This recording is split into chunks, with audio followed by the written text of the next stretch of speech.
We're going live a little bit early, so we'll call this a pre-show, but we'll come out with the show at about right at the top of the hour. All right, go ahead, Scott. Okay, so the Prairie Dog Golf Challenge. Tell me what you guys think about this, because so 2-person teams, we all go together. You get 3 clubs between 2 people, as many beers as you want. Okay. You only get 10 golf balls to finish 9 holes on a prairie dog town.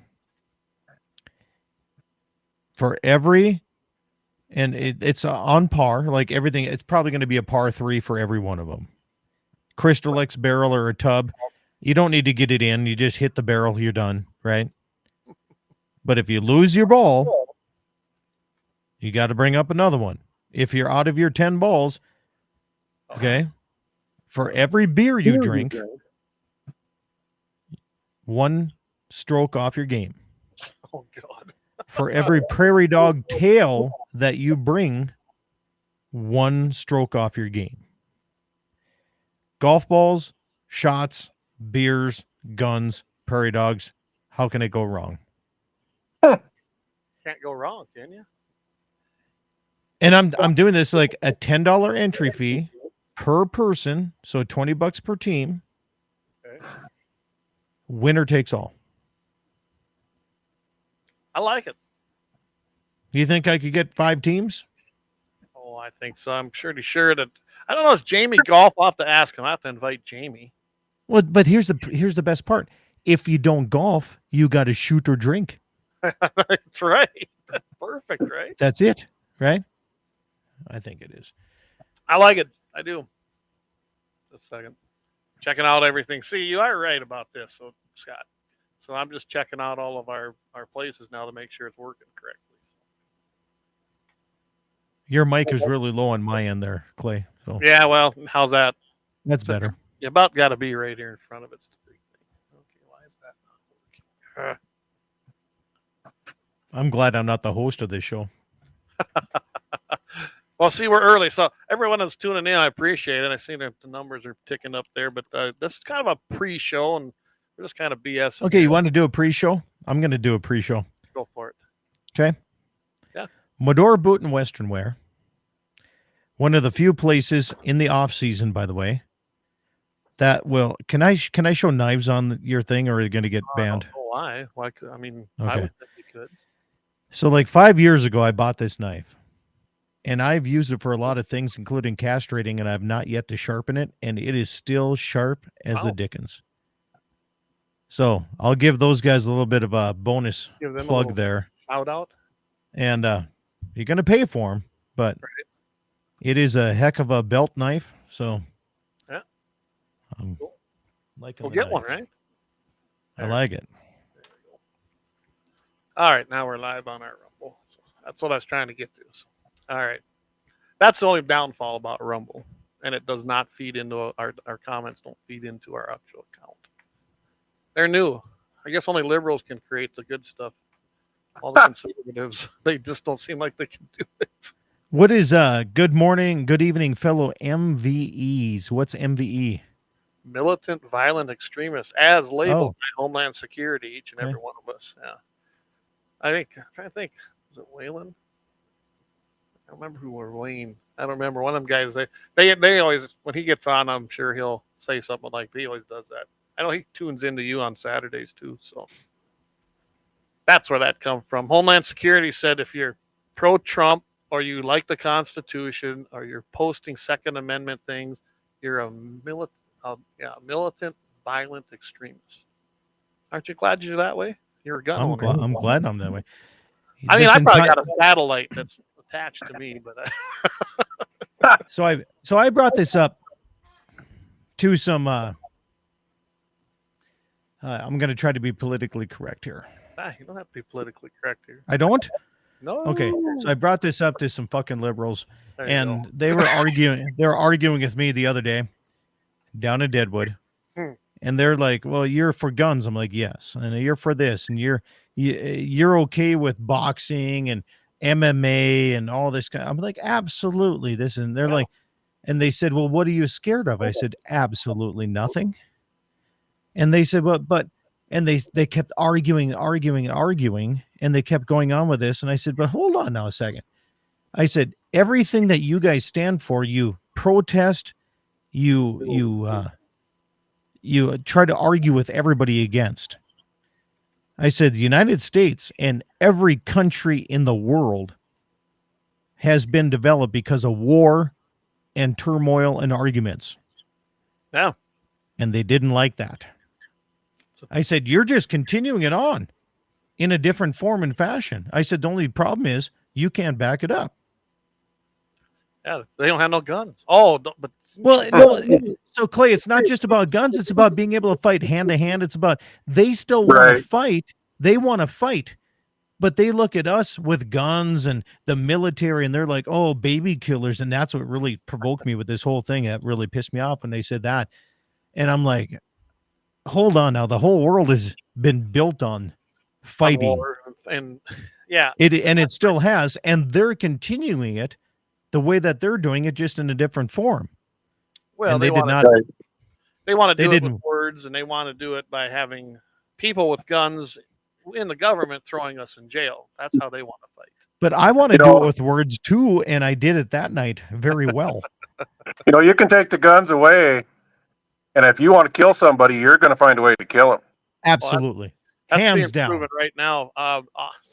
Get this, I've actually been talking on the show a little bit about this off and on. Australia, England, Scotland, Maine, Ireland, every single one of them countries. Guess what's happening? Knife murders. Murder by knife, homicides by knife are going up. Swords, that one went ape shit with a sword in one of them countries here a year or two ago. So now they want to have controls on blades, length, crazy controls and background checks. Like, really? Yeah, because that solved everything, didn't it? Evil. You know what it's going to come down to? Here's the thing. It's going to come down to, okay, so the martial arts schools are going to be banned from the United States because, that's teaching hand-to-hand combat. Right. Or they're going to be made to be sissies and do like some stupid stuff that nobody wants to do, right? And I mean, it's going to try to weaken everybody to the point where they can take over a country, because China's not training that way. Russia's not training that way. The Middle East they've been on war for 5,000 years. They don't care anymore. That's just part of their nature. Yeah. Stop making a sissy nation. Well, look what's happening. It started, I seen this decades ago. It started in the schools. They started making men not be men. I mean, they even give it a term now, masculine toxicity. Really? Good. I got a lot of that. I'm okay with that. I teach my boys to be that way too. Clay, I had this conversation the other day. I don't think it started in the schools. Where do you think I think it started as parents, because parents should not allow that into schools, and the parents are on the school board allowing it. They did. And I tell you one other thing. I think not all parents. No, some parents are allowing this to happen. But even the parents you think wouldn't. I mean, I just had a battle with the school in Lemon with their health class. I did win that battle, but I'm sure the war's not over. And that had to do with a video they were showing. My son comes home with his dad. There were gays and lesbians and faggots in it. Like, what? So I get on there, and sure enough, there they were. And I even found what I'm pretty sure was a tranny in that video. The teacher didn't even realize it. They were using a curriculum that had been there since late 90s. Nobody reviewed it. All the way up, I took it all the way to the school board president. He's like, well, I guess I've never looked at it. I said, well, don't you approve the curriculum? Should approve that. Yeah. Well, yeah. I said, do you look at it? No. we take the recommendation of the curriculum committee. Well, gee, then maybe you guys ought to actually look at it, see what's who's in the curriculum academy here. So, well, it's a few of the board members and school teachers. It's designed on purpose to be layers and layers and layers so that they can blame everybody else. The other part to that equation is your college professors are all doing the exact same damn thing. Absolutely, they are on a higher level, right? And that's where all your protests and all that bullshit is coming from. Is from those professors, brainwashing those kids, and you see it in the sense that Israel, went after Palestine, and they're standing up for Palestine, and why in the hell? You need to look at history a little bit and see how fucking bad them bastards have been throughout history. Exactly, and But you got to remember, like you said, these professors in these colleges, they're complete left whack job. I mean, I went to NDSU in 1993 and 94, and it was bad then. I can't imagine what it's like now, 30 some years later. You know, I went to Bozeman in 89 and 90, and you know, that was right at the start of the change, and now I don't even fucking stop. So yeah, I don't blame you either. Bozeman is now known as what, California? Pretty much. Kalispell. Yeah, now it's Bozeman, isn't it? It's crazy, yeah. Okay, sorry, Clay, to get all feisty on you right away, but you want to hear the stuff I heard down in Deadwood this weekend? I got good and bad stories if you want. Yeah. Oh, we can touch on any of them. Oh, I got some good stories. Kelsey, good to see you joining us. Eric Newman, homeschooling all the way to give them a Christian base. And I, you know what? If it was me now having kids, I wouldn't send mine to public school. I would actually do it homeschooling right here because of that reason of things. When I was teaching martial arts in Brookings, South Dakota, was my first openness to homeschool, because they came to me and they asked, they need a PE requirement and they need an accredited school to do it. And I was accredited through the college and everything at SDSU because, you know, we're better than NDSU. So, and Bozeman, by the way. So anyway, that was my eye-opening to homeschool. And when they came in there and did that stuff, man, I mean, there's all different levels. If you go to public school, there's different levels of kids' mentality and social aspects. I get that. But overall, man, they were some good kids. And in living as far away as I do from a school where I live, if I had kids, that's the way I'd go. Yeah, I would today. I mean, there, Brian, he's there. That's what I was trying to think of, Brian Warner. See, he says, "Good evening, fellow MVs." So perfect, right? That's where the term come from, was he started using it. Here. Hey, check this out, Clay. Check this out. He got a grouse with his pistol. Oh, nice. The judge. With a the judge. See, you missed out on our South Dakota State Friends of NRA, but I'll tell you what, it's about 7 o'clock. I'm going to go do the intro, guys, and we'll actually start officially. So here we go. Just give me a minute. I'm on my own tonight, so I got to bring all this up myself.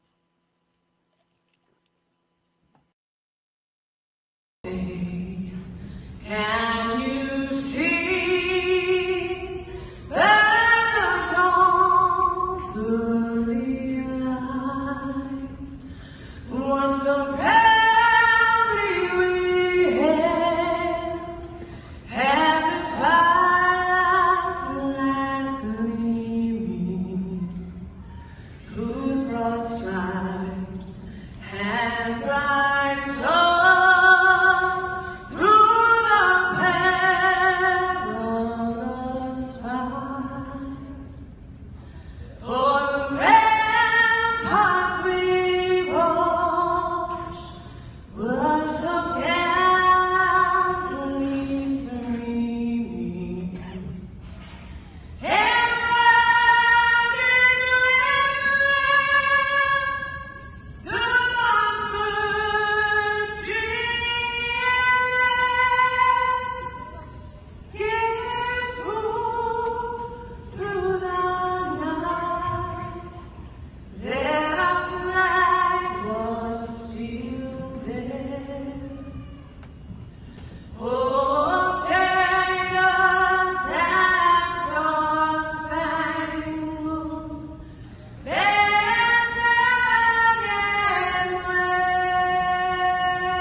All right. Good evening, everybody. Hey, we started out a little bit early. I got a pretty good show ahead of us tonight, I do believe, and I want to thank my sister for doing that for us. She sang that down at the Black Hill Stock Show. I forget which night it was, but I It was Saturday night because I was there, Clay, and I enjoyed the heck out of that. Yeah. Oh, she does a great job. And when I asked her about it, I said, "Do you care if I use that?" She sent me the video. Oh yeah, I can't believe it, my brother. She was like, "Hey," said, "You do a great job." So, and that was because we got dinged, kind of like you did on YouTube for music. So we just, you know what? There, I'm good to go on that. So, well, I'm going to start the show off. We're going to get right into it, but I'm going to start off like I do each and every week with the Second Amendment, a well-regulated militia being necessary to the security of a free state. The right of the people to keep and bear arms shall not be infringed. And boy, that's happening more and more each and every day. Lots of infringements. We've let it go on for far too long. That's how we got here. But we are chipping into that little block and setting it back. You know, we have things like Bruin, Heller, and other cases that are helping us out with that. But, so before we went live officially, we were doing a little pre-discussions, and so we can continue with that unless you want to get right into what we were going to do before when we brought Jake. I think, Clay, the first and foremost, you must introduce your people. Well, let's get into that. So, hey, we're joined here by Scott Bachmeier, host of Dakota Prairie Outdoors and longtime friend, and Jake Wagner. Jake is joined. He does this great fundraiser over in Baker each year, and with Hanging W Meats, and he has a little a cart or food truck called the Chef. And I don't know. I suppose you show up at just about every single event you can, huh? No, not so much anymore. We have a kind of a different genre. So if you see my food truck, I'm usually I'm pushing high-end steakhouse food, and so we'll set up. People will call in their orders, what time they want it, and basically the menu is high-end steaks and high-end seafood. That is pretty awesome. So now you give me a great idea. I'm also chair of our county farm bureau. We're set up for this year, but we do an annual meeting every year. Maybe you and I need to talk. We go to a little town of Carson, North Dakota. They won't know what hit them. Oh, yep. Here's the thing, Clay. Everybody says food truck. You know, it's food truck food. But I sold him this food truck, and I know this thing is 100% the best food truck you'll ever see in your life. Oh, yeah, something like that. But honest to God, Clay, when he says high-end food, he took the food truck thing to a whole new level. He really did. And when you say high-end steaks and high-end seafood, it is like you get in a restaurant out of a food truck. It's unbelievable. Yeah, I'm gonna have to. Now you got me interested. I got to find you sometime when you're out, and I got to come do it. I mean, come on. Yeah. And seafood. Yeah, you're a little ways away from here, so. But I sat up behind the meat shop usually like on Friday nights, and we just advertise it on Facebook. I'm not on the radio. I'm not in the newspapers or anything like that. And we put it out on Facebook, and I mean, we're usually hopping. So I'm gonna have to give you my telephone number before the evening is over. I'll exchange numbers with you. You'll have to text me because I don't do much on Fascist-book anymore. All I did was sales, so I stay off of there. Right. Well, hold on, Clay. You got to be honest with people. You're not staying off of it. They banned you from it. Well, yeah, they took one of my main profile and just gone forever. Yeah. So me and Marty Beard, we've been axed from there for life, and so I do have another profile, but I mostly don't use it. I let Jamie do all that Facebook stuff with our Guns and 701 page. Yeah, I don't got much use for Zuckerberg's page. Well, we don't. I'm not on Facebook, but we created that. We actually have our own page on there with the food truck too. But just because, and it's nothing but a gossip fest. Yeah. And I mean, you put it out there, and and I don't comment on nobody's bullshit. I don't, none of it. But we put it out there when we're cooking, and bam, that's the only advertising that I do, other than when Scott plugs me on the radio for free. So. Well, you get some plugs here now too. So give me your Facebook page. I'd like to put that out. What is the name of your page? Just go to just search the Chef, and it'll be a big yellow submarine. That's what that food truck is. Okay. All right. Well, I'll see if I can bring it up here and maybe get it up there. But so tell you what, Clay, it's great food, and what's nice about it is it's a local guy that has his own meat shop. He knows how to do it. He knows how to prepare the meat. He knows how to do the cuts of the meat. And that's one of the big things, a lot of these folks that have these food trucks, it's just food service stuff. Here's a guy that has his own meat shop that's bringing the right stuff to your place. And it's the other thing, I mean, like with our seafood, you're not going to find, how can I say it? You're not going to find the stuff. I mean, you really got to go to a really, really high-end steakhouse to reach this kind of seafood, because my shrimp are U4s, 2 to 4s. What's that mean, what that means, it's 2 to 4 shrimp per pound. Okay. So, yeah, they're as big as my hand. And then you actually need a steak knife to eat them, and you get 3 of them to an order. Wow. We do deep fried lobsters. That's another thing you don't see anywhere. And once you try it, it's the only way you'll eat lobster. I guarantee it. Well, I can't eat lobster. I unfortunately have a seafood allergy, but I can eat shrimp. Go figure. That's it. Really? Yeah. And basically, when I went and got that checked out, they said, well, it's got to be like an iodine level thing. Yeah, I can't eat crab. I can't eat lobster. Can't eat anything good. So, but. And then my steaks. I mean, my steaks are they're top notch. I mean, my ribeyes will usually go in that 22, 24 ounce range. High end. And I mean, you go to a restaurant in this day and age and you order a steak, odds are you're getting select or no roll, because it's the cheapest shit out there, and that's what they serve. And they charge you high end prices. Where I'm on the other end, I've got high end steaks and I'm charging the same price. Well, then that's a no brainer, isn't it? Pretty much. It's funny watching these comments. They're like, I'm into this. I want lobster. Yeah. I'm not kidding a bit. Yeah. And I love seafood, and lobster is not probably one of my favorites, but it's when you deep fry a lobster, you bread them and deep fry them. Everybody that's had it, that's the only thing they order. And I mean, I scarf one down usually every time I cook. So, and a couple of shrimp and a steak, and yeah, that's why I'm so fat. Hey, everybody says we should get in shape. Round is a shape. Yeah, right.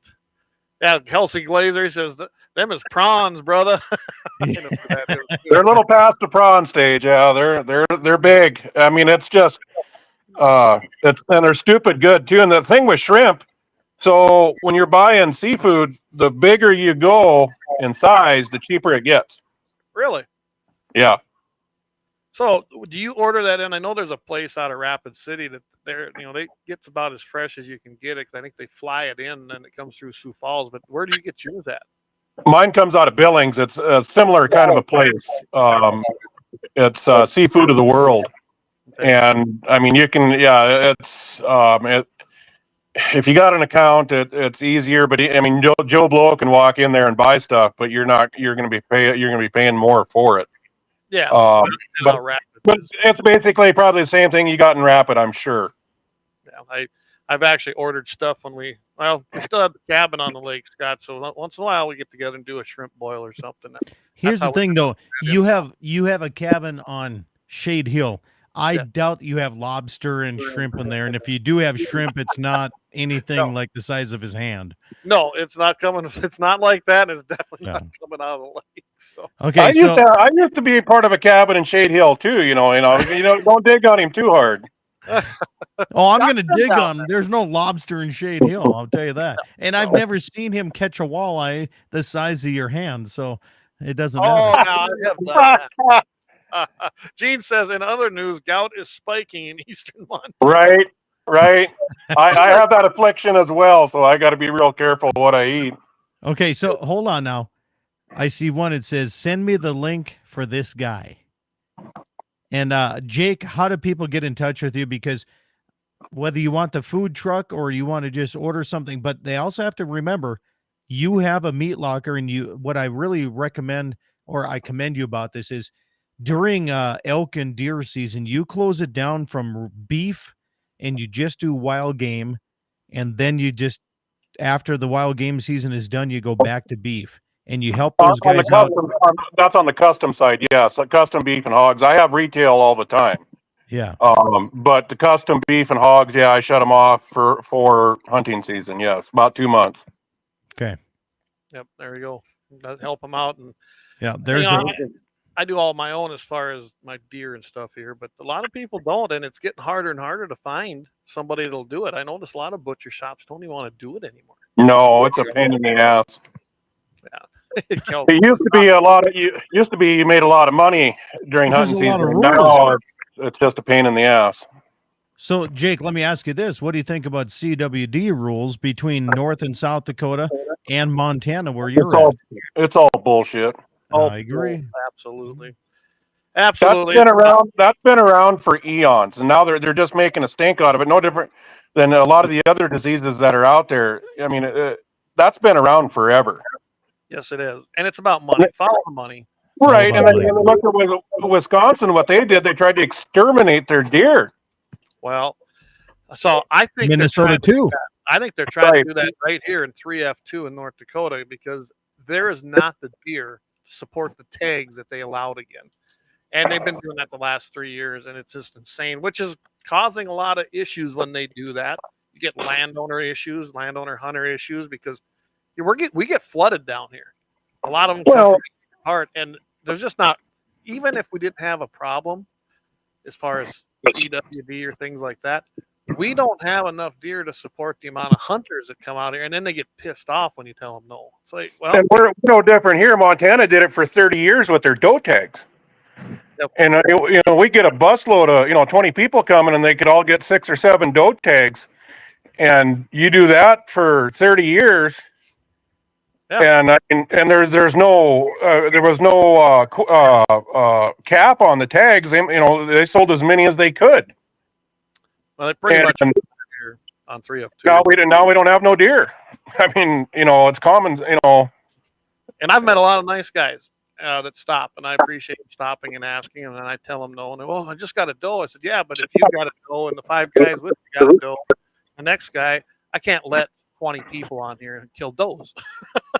And then they shoot the big does, which usually have twins, or triplets, and then you got a herd of orphans. Yes. So let me ask both of you guys this: what's more deadly, CWD or EHD? Because both of them, when you talk about this to any biologist, they're like, "Well, EHD is natural." Well, tell me what CWD is. Right, that's natural too. Blue tongue is from a gnat bite. They get bitten by a bug. Yeah. Is it a mite? Yeah, it's a mite, isn't it? Basically, it's a gnat. It's when water goes stale in the fall time, and that's what we have right now in my area right now. Mm-hmm. We are dry clay. Right. It does not look good, and we've been struggling for the last 4 years with EHD and trying to rebuild the herd. And now there's millions of dollars going into CWD testing, and that's where they're pushing their whole priority on. It doesn't matter if it's North Dakota, South Dakota, or Montana, or Wyoming. Well, you had the Great American Outdoor Act, which I was against. Unfortunately, Trump actually signed that. Millions of dollars in there for CWD testing. Yeah, they touted it as it was a big thing to rebuild national parks and huge amount of money in there for CWD research, and that's what's happening. That's why every game and fish entity, whether it's Department of Natural Resources or every entity they use, that's what's happening, and that's where the money's flowing, and that's why this is happening. That's why that's all they're concentrating on, because they've seen it as a big slush fund, just like they always do. The exciting part about this is on this Saturday's program and my program, I'm going to have Levi Nelson, and he took an elk in Montana, and he's taken deer. He's got like 400 tags, I think, this year. Holy God. No, I'm just kidding. I'm exaggerating. But he's got a lot of tags. But he said on the comments, he says, I'm going to bring Jake my Montana deer this fall. I'll tell you what, Levi, if you're going to do this, take every single thing you shoot, because it turns out phenomenal. And he has more selections. And I hate to be the guy bragging up Jake, but here's the thing. I had him come out and take one of my heifers, and he came out to the place. He does it on your place, takes care of it. Best thing I've ever ate. I took him some old antelope and old mule deer and he mixed it up and made sausage. And here's the thing, Clay. Do you like hot dogs? I'll eat them, yeah. Yeah, that's what a lot of people say. Right? You have not had his hot dogs.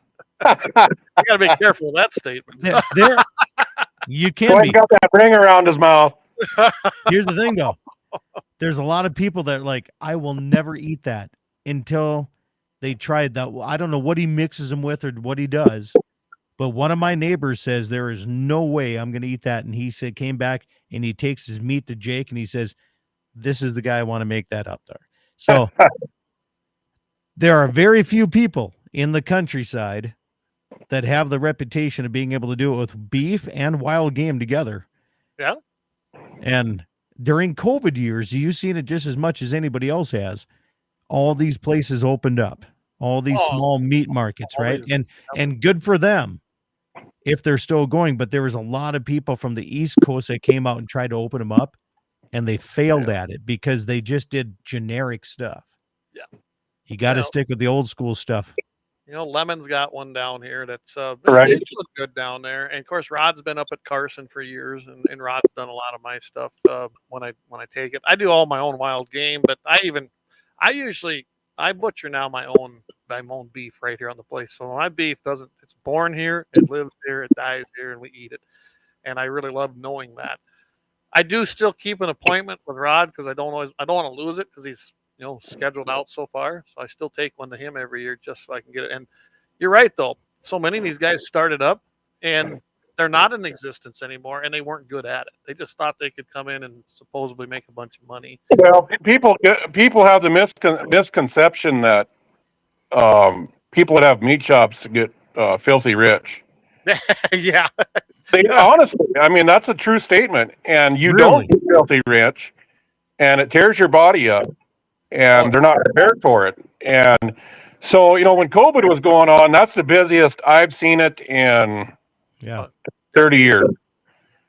And I've been doing this my entire life. I was a head cutter in a federal plant. I worked state and custom, Dakota Pack and Hettinger. I worked there for a long time. I worked grocery store, wild game. I've done it all. And so then COVID hit and everybody got, all of a sudden it was nuts. And then all these plants started firing up. Well, then the government came out and started giving all these grants to people wanting to do this. Yes, they did. I never took one dime of that money. Not one dime. And everybody said, well, why not? It's free money. Why not? It's free money. Well, where in the hell was the government at 30 years ago when all these places were going belly up? Yeah, no kidding. And there's no such thing as free money anyway. It never right. And that's the other thing I said. They might tell you it's free, but sometime, somewhere, someday, they're going to come knocking on your door. There's always strings generally, and it's bullshit. I don't take no money here either. Never have, never will. I'm an anomaly. Trust me, especially in the agricultural business. You need to get closer to your mic, Clay, because pretty bad yet. There you go. Get up there and tell us what you really think. I don't take any federal money. Okay. And I'm proud of that. I don't have the newest, latest, greatest stuff, but we own it all, and I don't answer to nobody, and I don't have to do what they want. And that's what I like about that. The same thing with what you're talking about. If the money is coming from the feds, they don't have any money. They take it from other people. There's going to be parameters. There's going to be strings, and you got to watch out and see what those are, as far as I'm concerned. But all right, so moving on. I guess I want to get down to what you do, but I want to take a quick time out and pay some bills. We actually have sponsors, and we probably should say hi. I thought you said you didn't take any money from the feds. So, gee, you sound like a lib now, trying to just mix the words and yeah. I own a gun. I own a gun for protection. I own a gun, yeah. All right, guys, we're gonna take a quick time out, and we'll be right back. Let's talk about a fundraiser you do over there, Jake. Scott keeps telling me about it, and I have other things I want to talk about. So get after it. All right.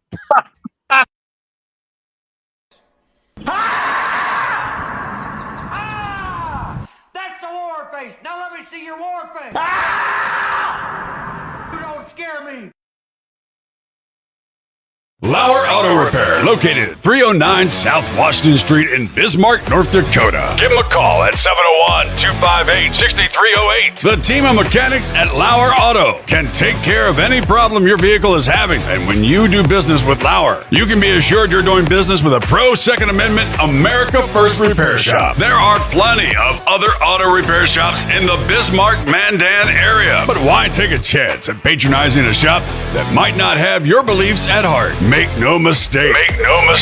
Lauer Auto is your pro Second Amendment repair shop. When you talk to the guys at Lauer Auto, don't forget to tell them that you heard they are a sponsor of Guns and the 701 and that you appreciate their support of our pro Second Amendment, pro North Dakota live stream and podcast. That's Lauer Auto Repair, 701-258-6308. 701-258-6308. Located 309 South Washington Street in Bismarck, North Dakota.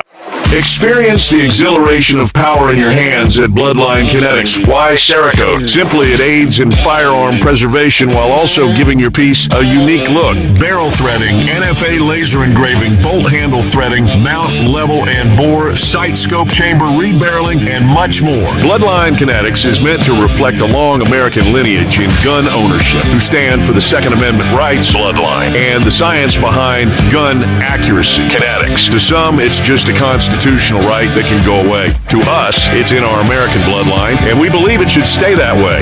Here at Bloodline Kinetics, we understand that hunters, sportsmen, women, and gun owners should have a quality firearm. Stop and see us at 2008 Morrison Avenue 2 in Bismarck, North Dakota, 58504, Monday through Friday, 8 a.m. to 5 p.m. Call 701-390-7997. Visit our website, bloodlinekinetics.com.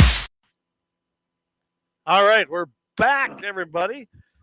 So, in the break here, Scott, evidently the comments are coming in on our deal. So the comments they're coming in that you see that are extra, guys, are from his live stream. So just so you know that's where those are coming from.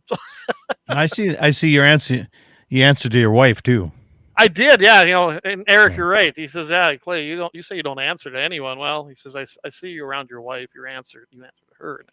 Well, I do. So here's the best thing: I own a gun, but it's vegan. But it's vegan. That's got to be Kelsey. It is Kelsey.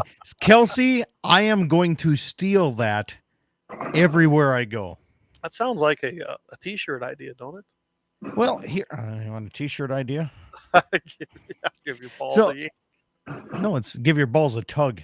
Okay. It's a letter Kenny thing. So, before you get into Jake and what he does for the wild game feed in Baker, which is phenomenal, by the way, one of the biggest auctions I do, and I do Trinity, I do University of Mary, which raises a lot, but I will not miss the Baker wild game feed. Before we get into that, I raise 100% grass-fed beef.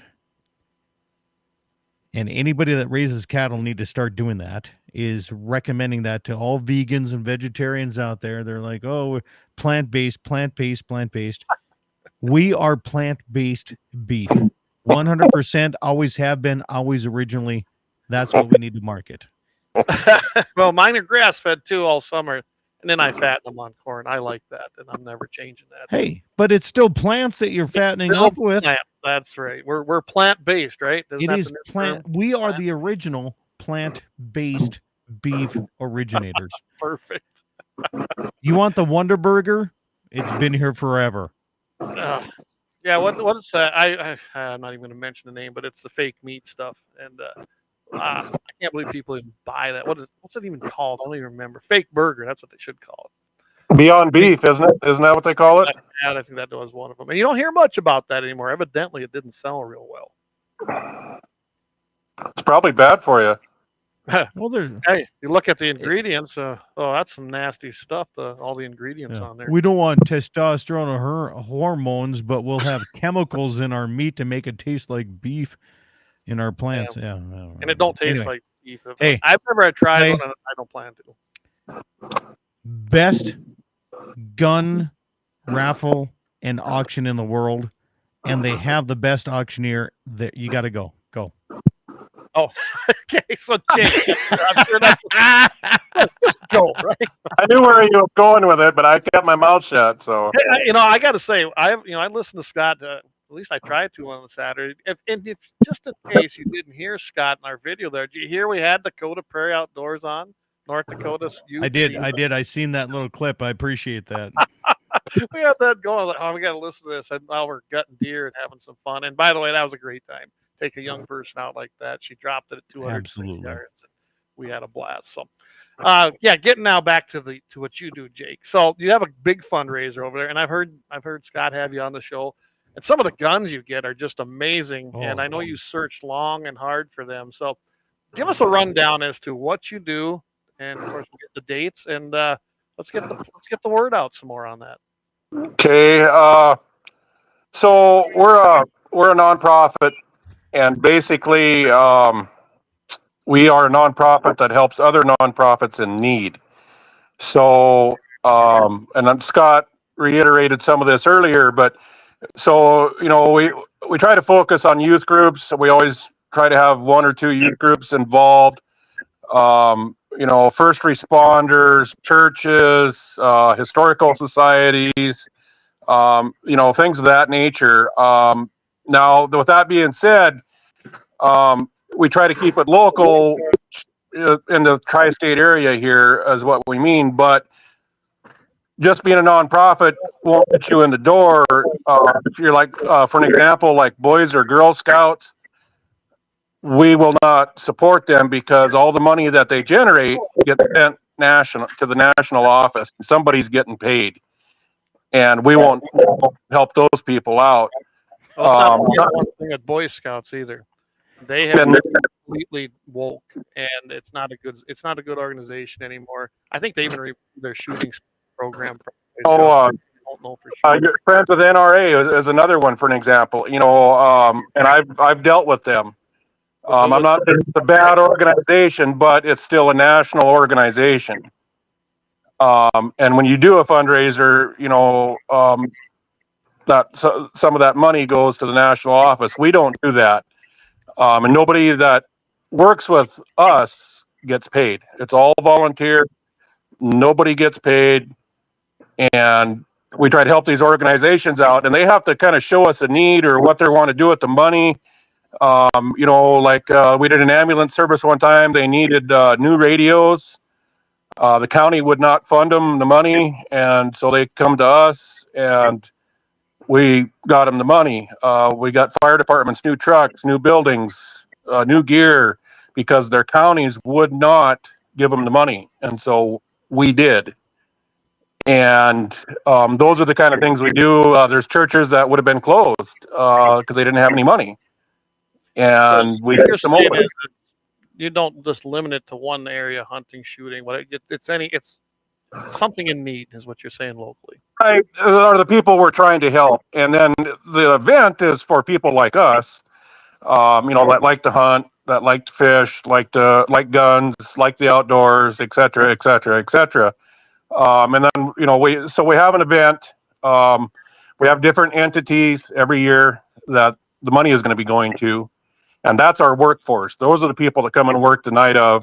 Then we have volunteers like Scott that come every year. He does our auctioning. And we have games and we have food. And the doors open at 4:00. The food goes from 4 to 6. It's all wild game.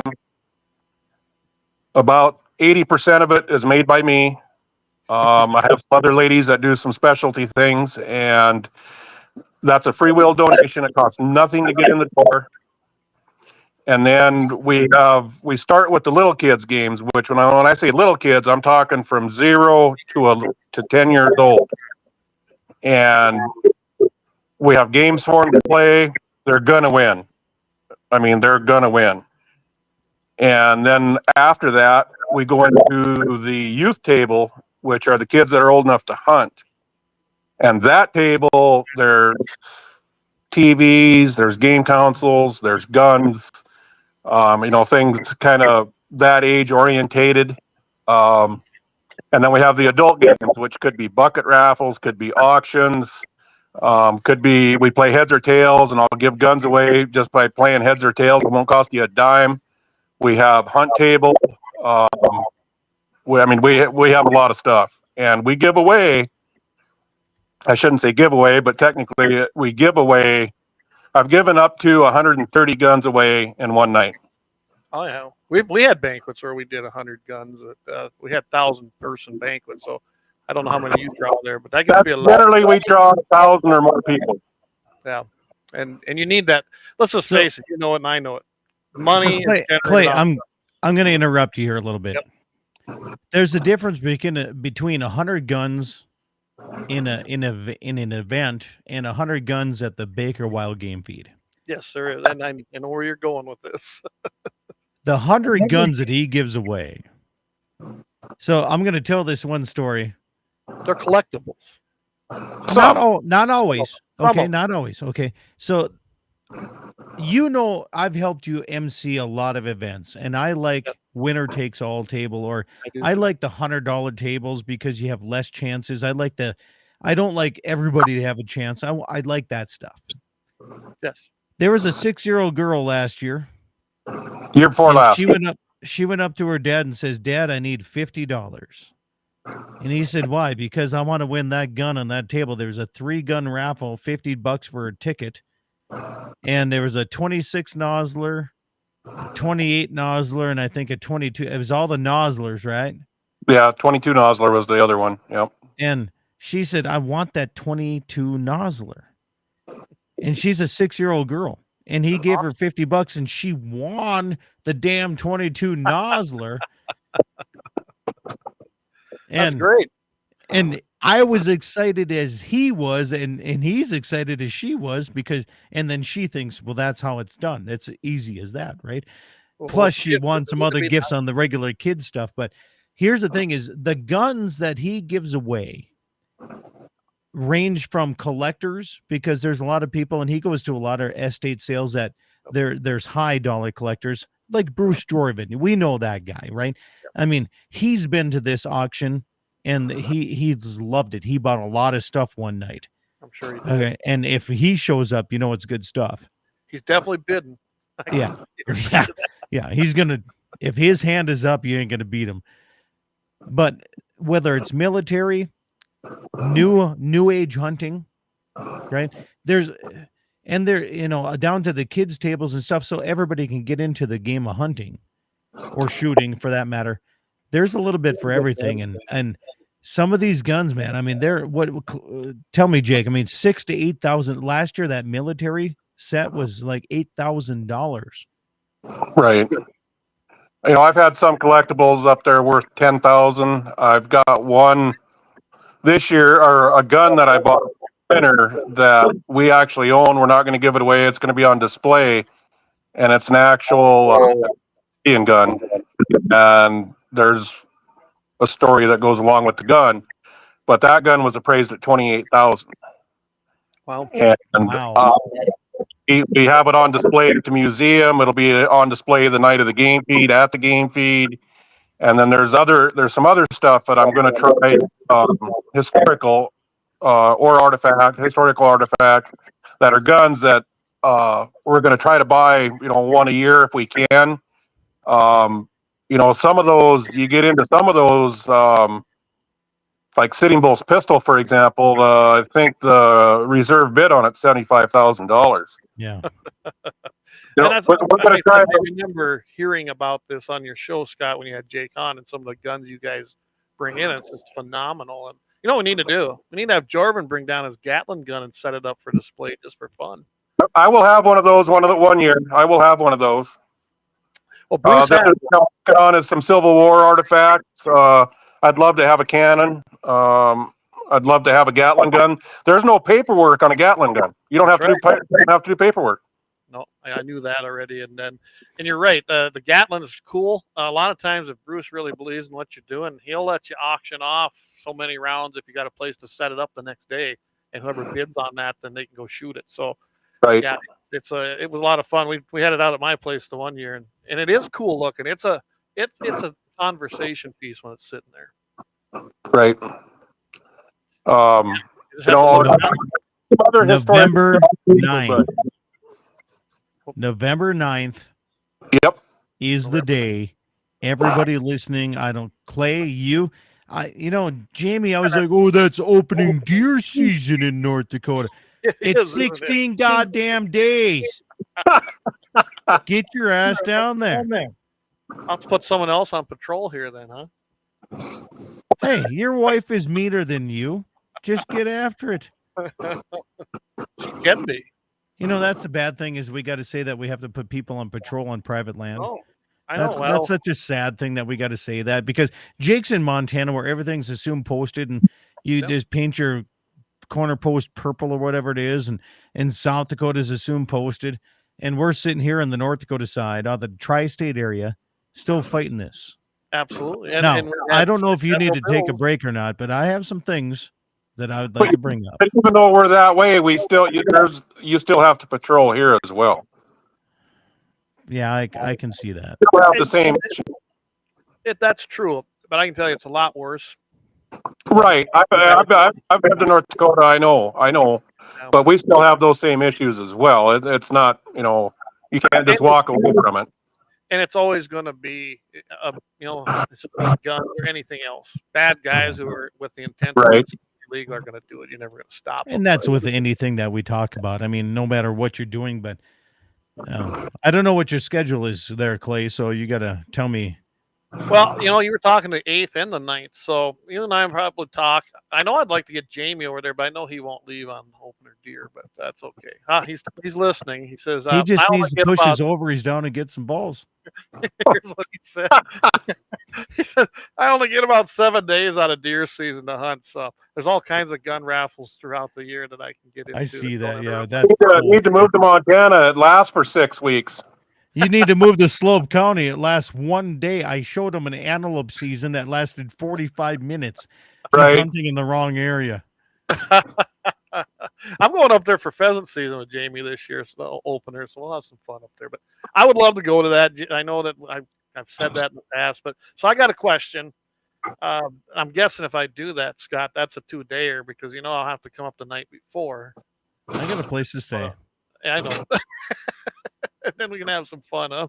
I'd love to get up there and do it. I really would. So maybe I'll bring. You got to remember though, this year my wife and I both drew an elk tag. So if you come up here, bring a pack, bring a horse, bring something that's gonna take meat out of the canyon. Anymore. We just bought a new one, but he ain't ready to ride. Well, I'll tell you what. There's no better way of training him than throwing 2 back quarters over the top of his back. He's a yearling. So I don't care. Young. He's yours. I don't give a damn. Actually, it's Danelle's, but you know how that goes.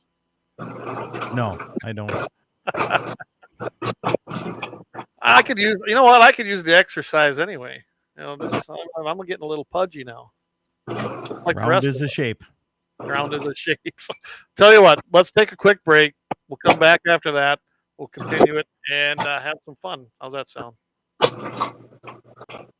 No comments, right? All right. That'll work. Get it done.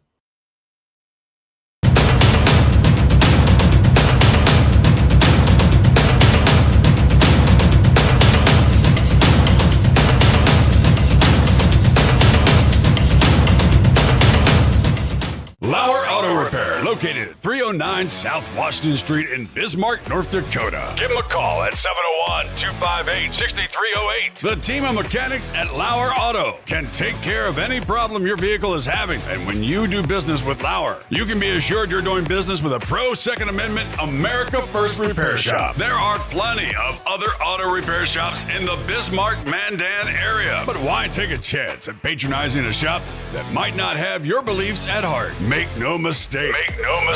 Lauer Auto is your pro Second Amendment repair shop. When you talk to the guys at Lauer Auto, don't forget to tell them that you heard they are a sponsor of Guns and the 701 and that you appreciate their support of our pro Second Amendment, pro North Dakota live stream and podcast. That's Lauer Auto Repair, 701-258-6308. 701-258-6308. Located 309 South Washington Street in Bismarck, North Dakota. Experience the exhilaration of power in your hands at Bloodline Kinetics. Why Cerakote? Simply, it aids in firearm preservation while also giving your piece a unique look. Barrel threading, NFA laser engraving, bolt handle threading, mount, level, and bore, sight scope chamber, rebarreling, and much more. Bloodline Kinetics is meant to reflect a long American lineage in gun ownership, who stand for the Second Amendment rights, Bloodline, and the science behind gun accuracy. Kinetics. To some, it's just a constitutional right that can go away. To us, it's in our American bloodline, and we believe it should stay that way. Here at Bloodline Kinetics, we understand that hunters, sportsmen, women, and gun owners should have a quality firearm. Stop and see us at 2008 Morrison Avenue 2 in Bismarck, North Dakota, 58504, Monday through Friday, 8 a.m. to 5 p.m. Call 701-390-7997. Visit our website, bloodlinekinetics.com. Ever tried catching a fish with your bare hands or hunting a deer with a stick? Don't be that guy. At Mandan Sporting Goods, we've got all the hunting and camping gear you need. We're your one-stop shop for outdoor adventure. A well-regulated militia being necessary to the security of a free state, the right of the people to keep and bear arms shall not be infringed. Check us out at mandansportinggoods.com, or better yet, stop in to 210 East Main Street, Mandan, North Dakota. Mandan Sporting Goods, where the outdoors meets functionality. Store hours, Monday through Saturday, 9 a.m. to 6 p.m. Closed Sunday. Take up arms at Mandan Sporting Goods. Your adventure starts here. Looking for the best gun gear for every and any situation? Little Angry Man Arms LLC has you covered. Top-notch guns from top-name brands like Winchester, Glock, Sig Sauer, and Ruger to essential extras from Magpul, Streamlight, Hollow, Sun Optics, and more. Little Angry Man Arms LLC have everything to make your shooting adventures a success. Visit littleangrymanarms.com today and gear up for your next big hunt, competition, or home defense. Don't miss out on our exclusive deals. Little Angry Man Arms LLC, based in Trail City, South Dakota, your ultimate hunting partner.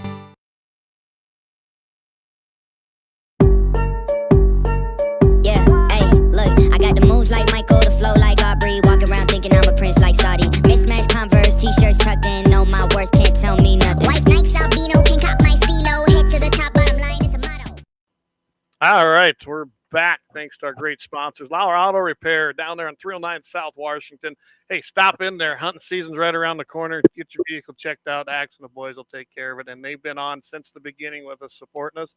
And I can't think of a better place to go to than Lauer Auto Repair, where you know your money is going to a pro-gun, pro-Second Amendment, and freedom-loving shop. So go there, check them out at 309 South Washington Street. All right, so we were talking about a few of the guns there. So what do you serve for food here? I got to ask that question. I don't know what that matters, but hey, I said I'd ask.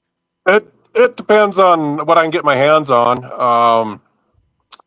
I do several different types of rope sausage. We have, that's every year. I have German sausage, Polish sausage, country sausage.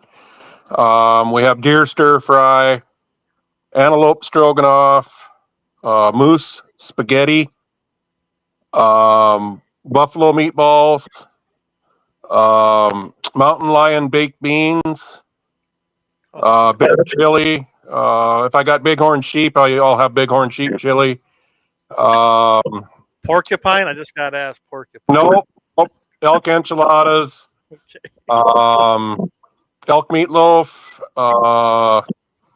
So you got a great variety, is what you're saying. Oh yeah, there. It just depends on what I can get. I've got plenty of bear right now. I've got a couple lions in the freezer. We usually have elk, deer, antelope, moose. If one of my group, if we can keep getting lucky enough to draw tags, we stretch it out. I stretched the bull that I shot out, I think, for 6 years. And then we got another one last year, right when mine ran out. So we try to keep moose there, which moose is my personal favorite. Mountain goat, I've had that. I've had exotic rams. I've had wild boar. I've had yak. Any gator? You ever had gator? No, I kind of stay away from the fish part, gator. I know gator's not fish, but I kind of stay away from that kind of aspect. I'd love to get some African stuff, but that's pretty tough. I suppose people can donate to you meat if they want to. I'm pretty picky. I just won't take it. I own a meat shop, and I've seen all the everything come through the door. So I'm a little particular in what I'll take. And like the people around here that run Lions, Fish and Game, they know what I do too. And I got 2 Lions last year, one from Fish and Game and one from a hunter. And Lions are good eats. They are really good eats. I've been told that. I've never had the opportunity, but I've been told that mountain lion's delicious. So it's lighter than pheasant. Yeah. Really. And so when you get into the meat world, the lighter it is, the better it is.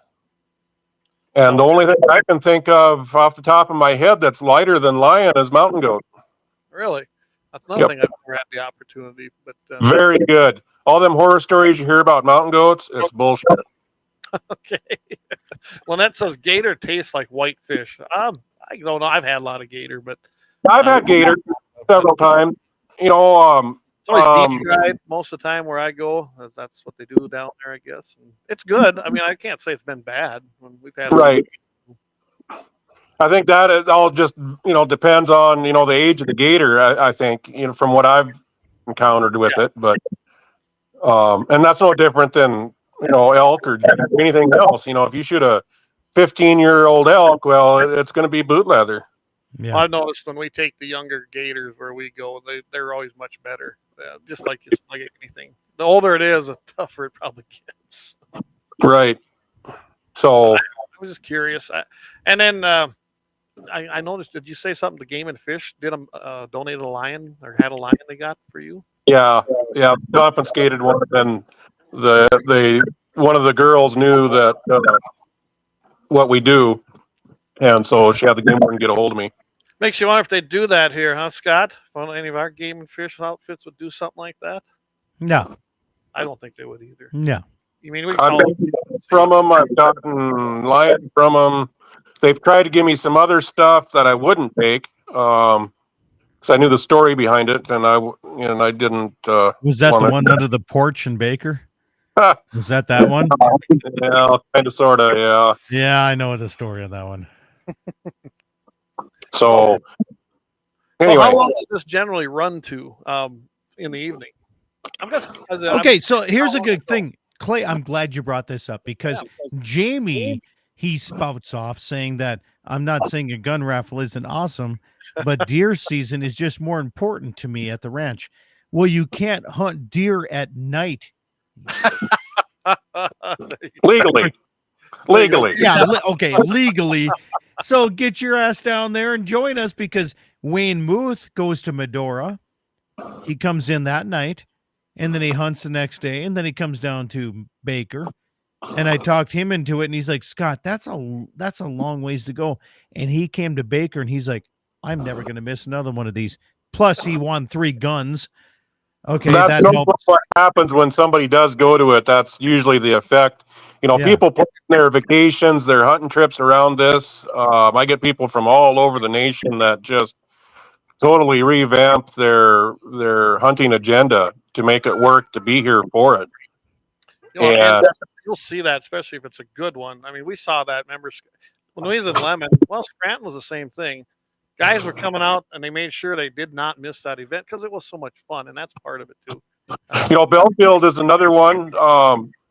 You see a lot of people, that they get a lot of people that plan for it every year. I know there's folks from here that they haven't missed one in 20 years that I know of. Wow. And and I have people that come to mind the same kind of thing, and then some of these people that like from the Belfield event that have come to my event, all of a sudden they're copycatting a lot of the stuff we're doing. Right. Yeah, they are, because I'm the auctioneer at that one too, Jake. So yeah, I can see that. Right. Except they did not bring the bras out. Okay. Bras.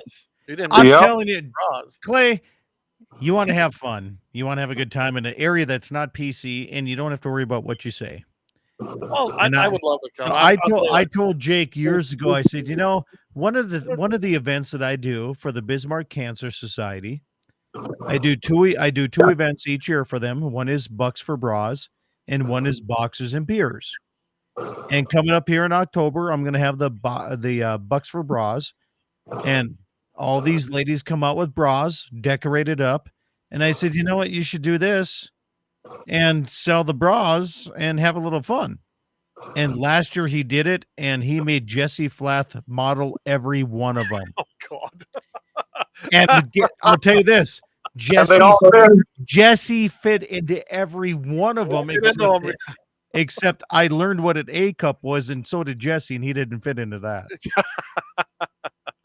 Well, if I do make it up there, which I'd love to come up, then I would love to help you guys out and even help you out on the auction, because that's what I help you with. The reason I do it when we do it, we've always had it on that weekend, and so back when this started 20 years ago, I gave away one gun. It was a way for me to get rid of my wild game, because everybody in my family hunted, and I'm sitting there going, what in the hell am I going to do with all this shit? And that's how it started. And the reason we kept it during the time of the year is, if you win a gun and you're from North Dakota, or you're from Canada, or you're from South Dakota, you can take that gun and you can go hunting with it that year. Yeah, well, that's a good point. And so, and not everything we have is collectibles, not everything's, guaranteed war, memorabilia. Yes, I do have that stuff, and it's, a lot of that's hard to find, and I have different things every year, but from a hunting caliber standpoint, I've had about every caliber in the world in my hands. Yeah. Awesome. So I got another question. I'm guessing you have a few handguns in this too? Generally. So we've been fortunate that the leaf lickers don't show up, and it's probably fortunate on their part more than our part. Yeah. But so I stay away from assault rifles. I mean, I'm not I've never had them, and I generally stay away from pistols. But I have had pistols, and I have had a lot of them. We tried different things. People, for the most part, seem to spend more money in this part of the world for the hunting calibers. Yeah, well, you got to give them what they want, but I in, and I mean, we without 1 year, I probably had 40 pistols there or something like that. And the thing with pistols is, I'm not a pistol guy, but people are really picky. Oh boy. And I'm like, well, Jesus Christ, it's brand new. What the hell's wrong with it? I don't like that son of a bitch. I'll take that $200 22, and I'm like, okay. Bows are the same way. I've had bows that are worth up to $2,000 or more, and this was years ago. And it'd be the last thing sitting on the damn table. I can tell you one thing with pistols. The 1911 is always going to be popular. If it looks like this, it's going to be popular, which is custom. And we did a lot of those in the banquets, and they made the money. That's actually the raffle gun we're doing this year for our Farm Bureau. Everybody wants Colt. Colt is what everybody wants, and from a 45, 1911 standpoint, I have one, an authentic military 45 from World War II that I have Providence on. That's the money. Yeah, and Colts are great. I mean, they are. I mean, it's the original 1911. But I can tell you that the auto ordinances they do well in a raffle as well. But I've had those as well. And it's not so good. Kimbers, I've had Kimbers. I've had a lot of pistols throughout the years. But the other thing in this day and age, I can't go through the people I go through for new guns. I can't walk in there and get 100 different possible. It's not going to happen anymore. I used to, but not no more. So now that's why I go to the auctions. I get the collectibles, the obsoletes. Right. Those obsoletes are amazing. People really go for the obsolete calibers too. I've had guns where a box of ammo is worth as much as the gun, and I'll have a box or two of ammo with it. Yes. That ammo thing's a big thing too, especially on obsolete or collectible calibers. That Right. go to a gun show, look at them. They're Right. Yeah. So the reason I asked, I was just curious, and maybe I shouldn't even ask this. Do you guys run these through FFLs, or is it private sales considered private? No, FFL. What's that? FFL. FFL. Well, then that would make it problematic with a handgun anyway, especially if they're out of state. Right. That's why I stay away from them. I mean, I do have them. I do have some guns that are not FFL. And we try, if we can, we try to keep them that way. Oh yeah, and that's not illegal. Although, be careful with these new things that ATF came out with. Right. But like this year, everything is papered. Everything. Yep. Yeah, they really came down this year. It's bad. Yeah. The new rules that they unconstitutionally put in there. Yeah, it's bad. The main reason that we do FFLs on everything now is because I don't want to hand somebody a gun at an event. They have to come in the next day, go to our FFL, and get the gun. That never bothered me. It never has, never will. I don't care if they get handed that night, as long as they've passed their 4473, they can have it. But we did it both ways when I was doing that. If you have a concealed, the odds are you'll walk out with it that night. But if you don't, you're going to have to go to the FFL the next day and get it done that way. Yeah, and I mean, a lot of times it was up to the FFL dealer whether they wanted to do that many transfers in a night too. Right. But they're local guys, Clay. They do just a heck of a job. They really do. One of the things I want to make sure that everybody understands about why the Baker wild game feed is what it is. Jake does a hell of a job. And Jake, I don't know if you want to explain how this came to be. I know it's kind of a sensitive topic, but this is what got me wanting to help you, if you would explain that. Well, I don't know. Why don't you explain it? Because I'm not sure. I mean, I want to be on the same page as you are, so you explain it, and then I'll add lib. Well, it came from a family situation. I want you to explain that, why you started it out there. Well, originally, like I said before, I owned a bar, and everybody in my family wanted to get every tag they could and hunt everything they could, and I've got all this wild game, and I'm like, there's no way we can eat all this, so I decided to have a wild game feed. Well, if we have a feed, we better give a gun away, so that's what we did. Right. There's more to it, though. Right. I'm going back to the origination here. Okay. All right. Okay. And so after I had my first heart attack, we sold the bar. And then I bought the meat shop, and we took a year off. We didn't have a game feed. And then one of my friends come to me who just passed away and said, you need to fire this back up. And I'm like, well, I ain't going to have it at the damn meat shop, and what the hell am I going to, So we went and we had it at the American Legion. And so one of the things when we were doing this, and so they wanted me to start making it bigger. And I'm like, well, I'll see what I can do. So I went and talked to the guy I got the guns from and explained to him what I wanted to do. And he basically bankrolled me. And so that year, I think I went up to 27 guns, which, from an event standpoint, that ain't much, yada, yada, yada. But my ass is on the line for that money. And if it flops, it's on me. Yeah. So we ran it at the American Legion. It was a success. And then after that year, we moved out to the fairgrounds and went into the exhibit hall, and we went bigger again. And then it got to the point where I couldn't do it. It was just me and my wife. And it was to the point that her and I could not do everything. And so then we got a committee, and so we could delegate responsibilities, and it just kept getting bigger. And then we got so big, we moved into the livestock show barn, which is the biggest building in town, and we had it in there, and we used half of the building. And every time that we moved to a new spot, I'll remember this as long as I live. I would walk into that building and I'm going, wow, there's a lot of room here and I got to fill this up. Well, that's going to be something, you know. I mean, like, hopefully this, you know, works out. And so then after the first year at the livestock barn, my son died, and so we renamed in his honor, and we ran it under his name until he would have graduated from high school, and then we went back to the Fallon County Wild Game Feed, and every year we've extended that barn, how much of it we use, and now we use the whole thing. Yeah.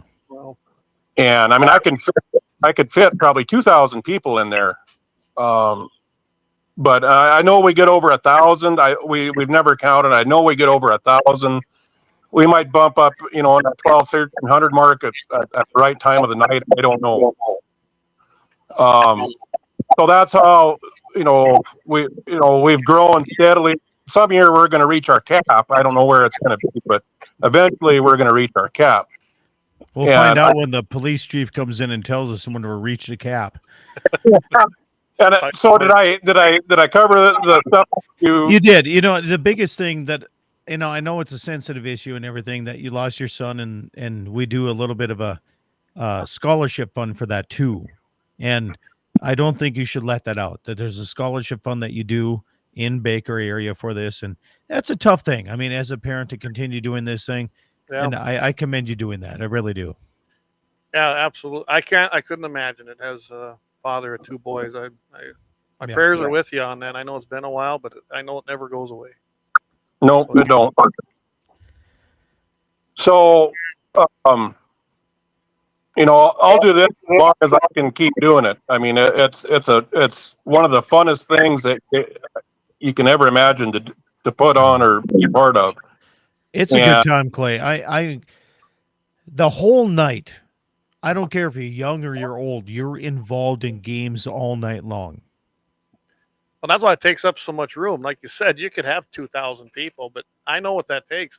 I always used to say, I need about double the room for everything we're doing. So but here's the thing, though. A ton of things. It is ranchy because it's in the sale barn. And that's what I like, except for the end of the night, because as an auctioneer, there's a little dust that gets kicked up off all the heads and tails stuff. But it is so fun because it's such a community that comes together. So I'm going to tell you a story, Clay. So 2 years ago, Jake offered the Bowman Wrestling Club to be part of this. Okay. And he guaranteed him an X amount of money. And the Bowman Wrestling Club was like, there is no way. There's no way. Right? And one of the neighbors right next to me here, his kids are pretty handy at wrestling. So we walk in there, Jesse and I walk in, we're going up and down, and we're buying tickets to everything because love it all, right? I mean, we're buying tickets.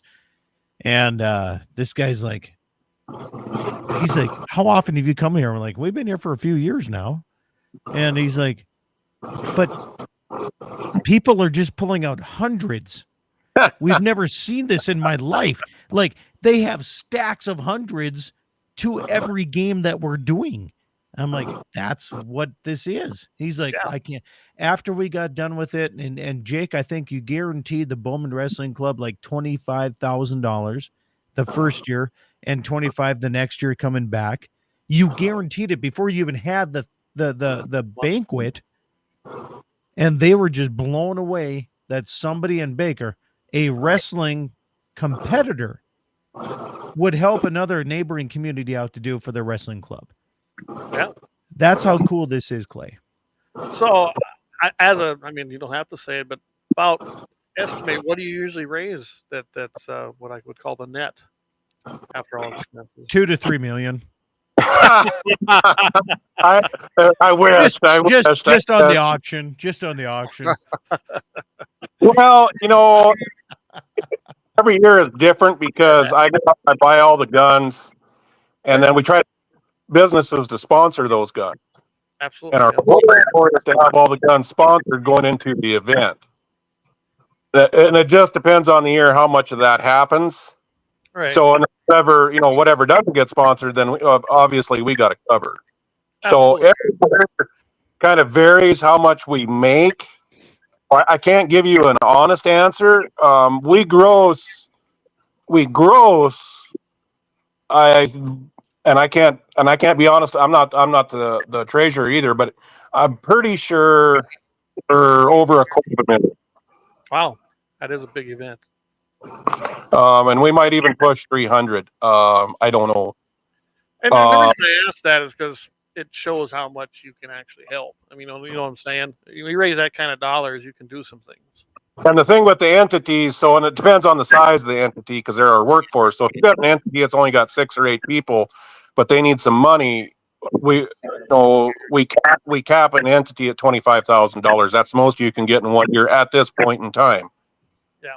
But if you're a small entity, you don't, and some entities don't need that much money, then they'll come in for a quarter share, a third share, half share, whatever, right. And try to accommodate what they need. And then if you get to the bigger entities like the wrestling club, for example, or a fire department, for example, and they're trying to raise enough money to be able to get a grant, then we try to get them that, not in 1 year, but in a couple of years' time, enough money to hit that threshold so they can get what they need. Well, it's nothing to spend $100,000 on a new truck. I mean, I know that. You can buy that without even fire equipment on it right now. Yeah. Right. Yeah. So, and we try to help youth organizations. Wrestling clubs are just one. There's baseball and there's wrestling. Yeah. There's all kinds of them. And, and I get approached by, I've got a list of people, wanting to get on and get in the door. And that's got to go in front of our committee. And then they vote on it, whether they get in or not. And I used to be, the president, et cetera, and I've stepped back from that. I'm just a member now. So, which I did that on my own choice.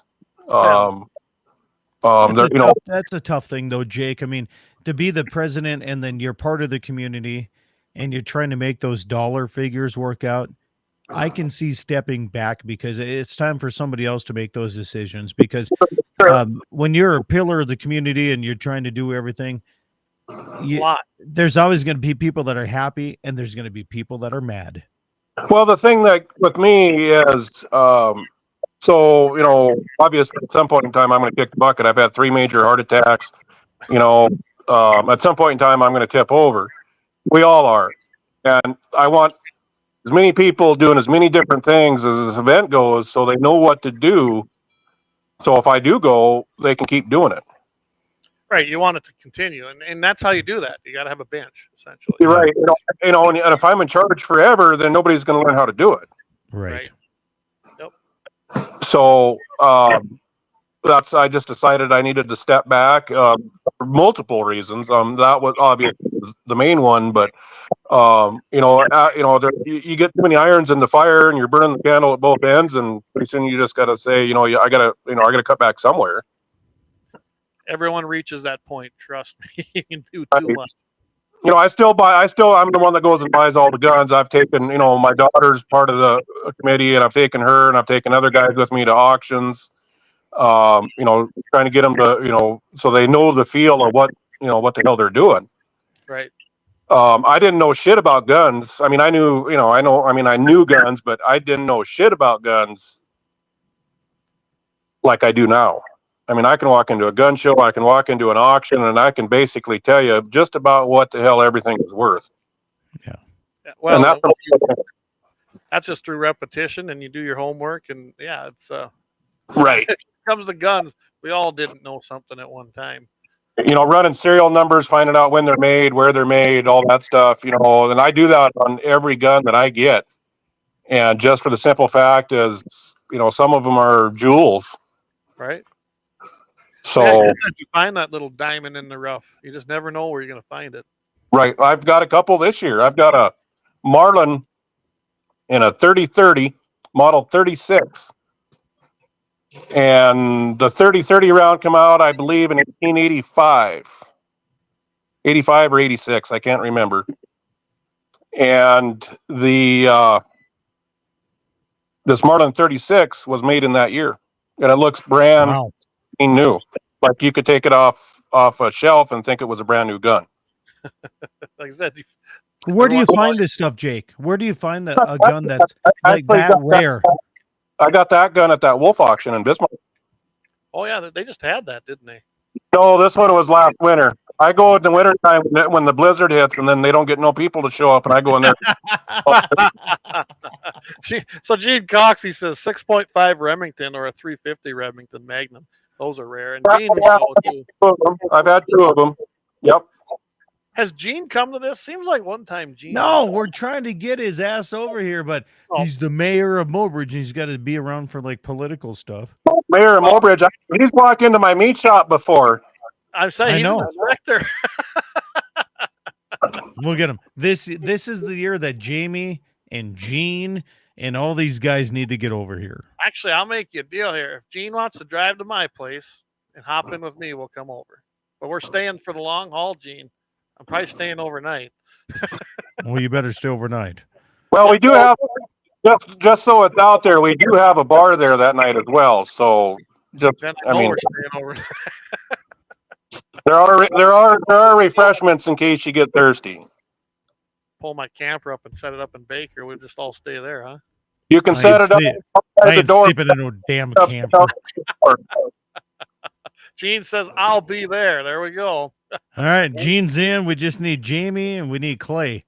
We got 33% of you guys. I'll put it this way. I'm planning to go, Scott. I've been wanting to do this. It's a good time, I'll tell you this. And I know it's North Dakota deer opener. I get that. I really do. But it's at night, and you don't have to worry about it. Every year I try to do a theme of some kind. Like last year was Winchester Model 70 pre-64s. I had a boatload of them. This year it's buffalo calibers. Yes. And I've got Jewels of the Nile. Really? You have Teddy Roosevelt's buffalo gun? No, I don't. But I have some bell ringers. Nice. DJ says I'm in Watford City that weekend, only 117 miles. DJ, I tell you what, let's do this. I'm planning to go. We might as well all meet up over there and have fun. Well, Doug can come to my place and jump in with me. Yeah, no problem. Yeah, we're good with that. And you know DJ, he used to be in Rapid City, so for the Friends of NRA event. See, now we're getting all our old crew back together. The Spenders. We did have fun too, didn't we? We had a great time, yeah. So, all right. Well, like I said, I don't know what. I think you kind of explained it good. Sounds like it's a great. Where is it taking place again? The livestock barn? Is it at the Fallon County Fairgrounds? It's on the south end of town. Baker, Montana. Barn, yeah. Barn, big red, white, and barn on your way to Ekalaki. On your left, you can't miss it. It's where all the outfits are. Okay. So it's easy to find. It's a good time. Yeah. Yep. So set your calendar, guys. November 9th. And if we need to get a hold of, if they want to call you, where do we do that? You can just walk in. That's what's nice about it. Don't need to contact ahead of time. No, you don't have to have tickets or nothing. Okay. DJ, you asked what time it starts. I believe you said 4:00, right? Yes. It's free to get in. There's no tickets. You don't have to reserve tables. Nothing like that. The only thing you got to reserve is drinks for the auctioneer. Right, and the food is a free will donation. Gotcha. All right. So, I imagine I'm going to have to come over this year, Scott. Well, you just said it, so you're coming. One of the things I will say over the years, being on the radio with Scott, the amount of people that come to it because of that, and just go up out of the blue at the meat shop is amazing. You don't realize how many people are actually listening to you until you're in my shoes. And then I was cooking in Bowman at the car show, and a guy walked up to me at the car show and he goes, "You're great." Yeah. And he goes, "I've listened to you on North Dakota Outdoors I don't know how many times." And he rattled his name off, and he listens to your show every week, and he's from up by Grand Forks. Oh, wow. Yeah. And he on the radio talked about the food that we were putting out of the truck, and he come down to the car show to have the food. So you were at the car show, though. I see. I missed that day.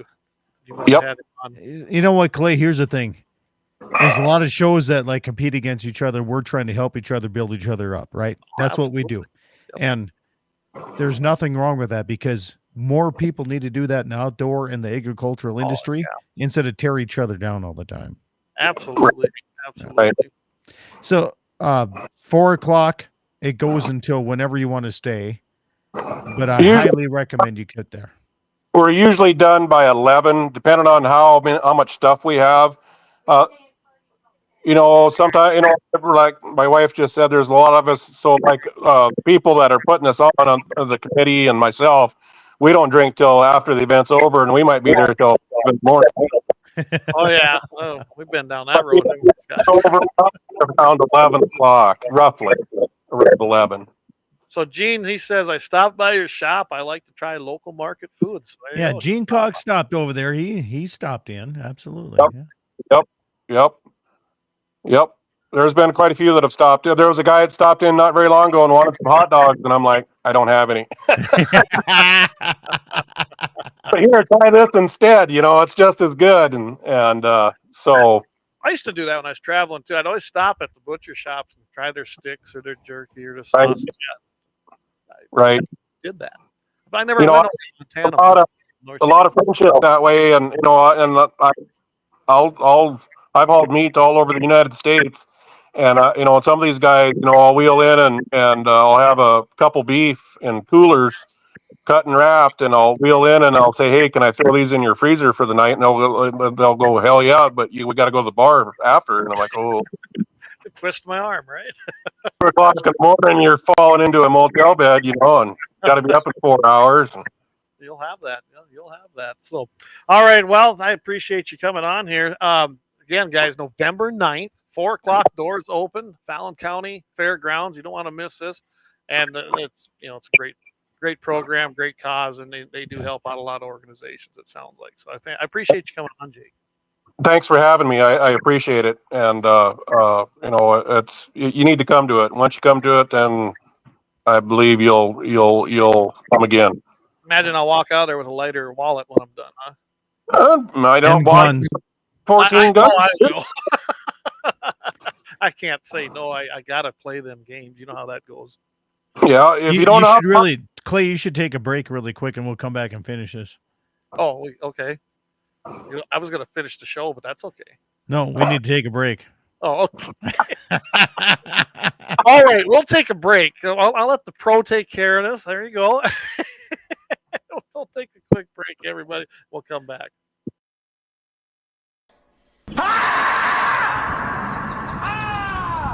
That's a war face. Now let me see your war face. You don't scare me. Lauer Auto Repair, located at 309 South Washington Street in Bismarck, North Dakota. Give them a call at 701-258-6308. The team of mechanics at Lauer Auto can take care of any problem your vehicle is having. And when you do business with Lauer, you can be assured you're doing business with a pro Second Amendment America First repair shop. There are plenty of other auto repair shops in the Bismarck-Mandan area. But why take a chance at patronizing a shop that might not have your beliefs at heart? Make no mistake. Lauer Auto is your pro Second Amendment repair shop. When you talk to the guys at Lauer Auto, don't forget to tell them that you heard they are a sponsor of Guns and the 701 and that you appreciate their support of our pro Second Amendment, pro North Dakota live stream and podcast. That's Lauer Auto Repair, 701-258-6308. 701-258-6308. Located 309 South Washington Street in Bismarck, North Dakota. Experience the exhilaration of power in your hands at Bloodline Kinetics. Why Cerakote? Simply, it aids in firearm preservation while also giving your piece a unique look. Barrel threading, NFA laser engraving, bolt handle threading, mount, level, and bore, sight scope chamber, rebarreling, and much more. Bloodline Kinetics is meant to reflect a long American lineage in gun ownership, who stand for the Second Amendment rights, Bloodline, and the science behind gun accuracy. Kinetics. To some, it's just a constant constitutional right that can go away. To us, it's in our American bloodline, and we believe it should stay that way. Here at Bloodline Kinetics, we understand that hunters, sportsmen, women, and gun owners should have a quality firearm. Stop and see us at 2008 Morrison Avenue 2 in Bismarck, North Dakota, 58504, Monday through Friday, 8 a.m. to 5 p.m. Call 701-390-7997. Visit our website, bloodlinekinetics.com.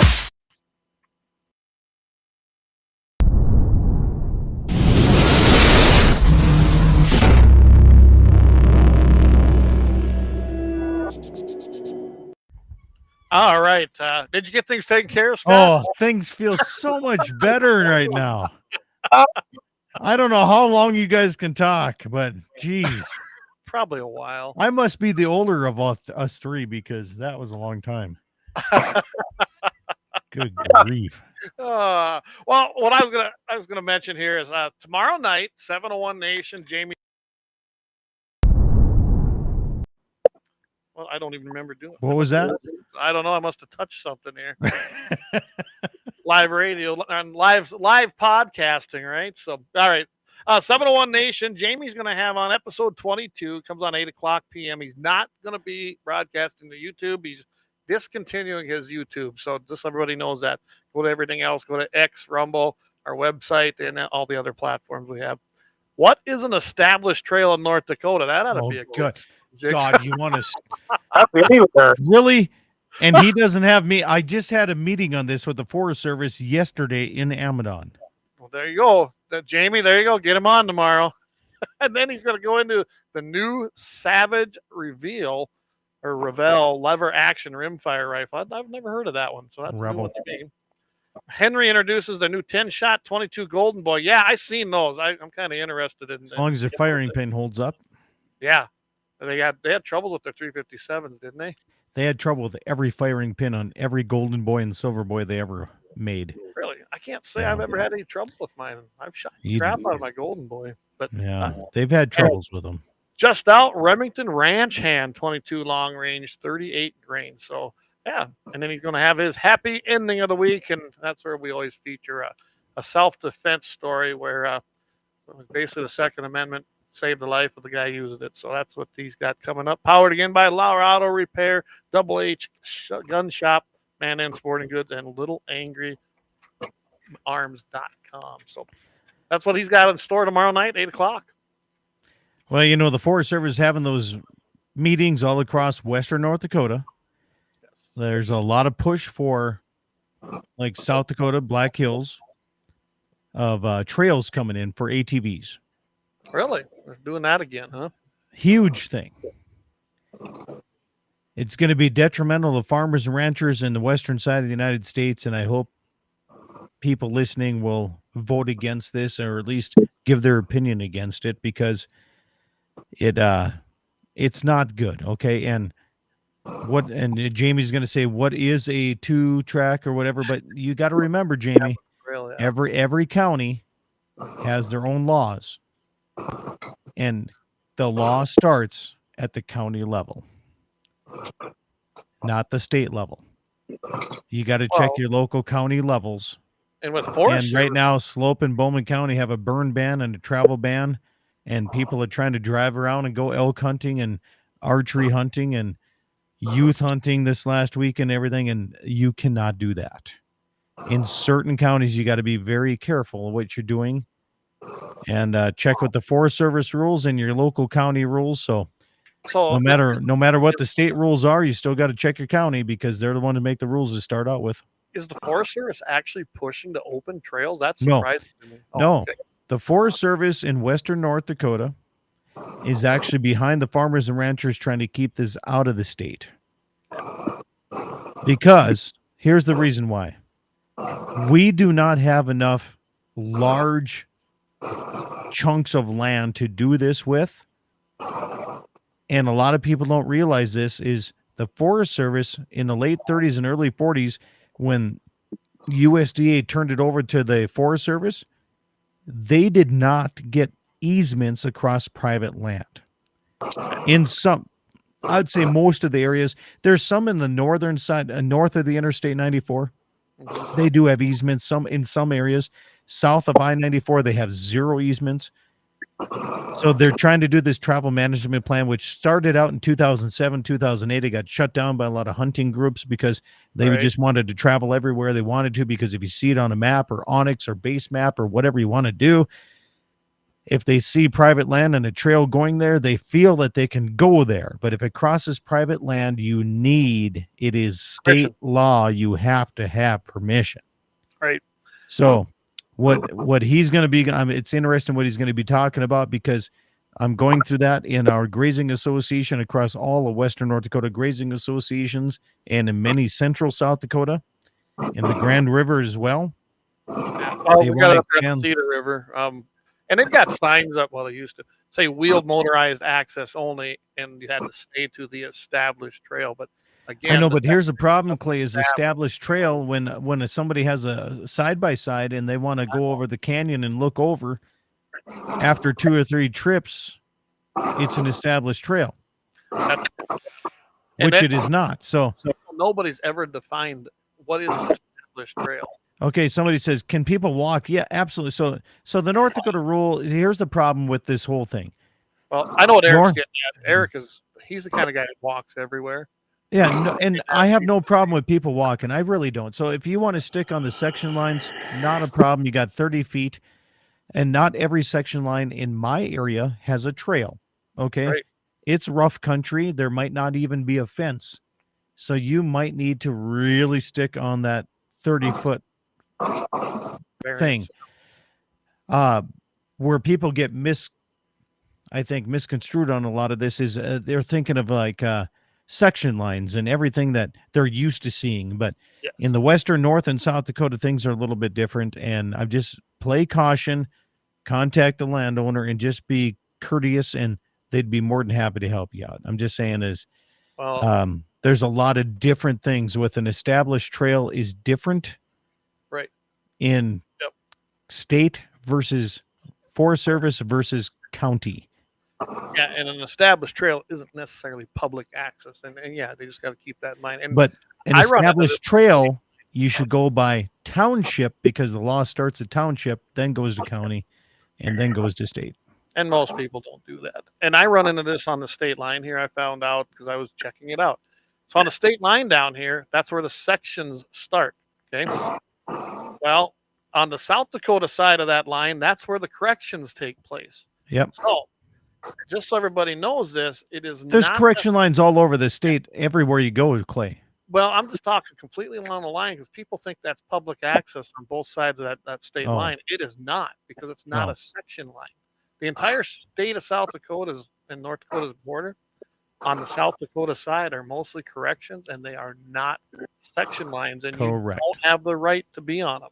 And oh my gosh, I mean, I've had some pretty good arguments with people down here. Yeah, and that's the thing is, until you have to experience it, like I'm at the end of a section line where my road is, and it ends up in my yard.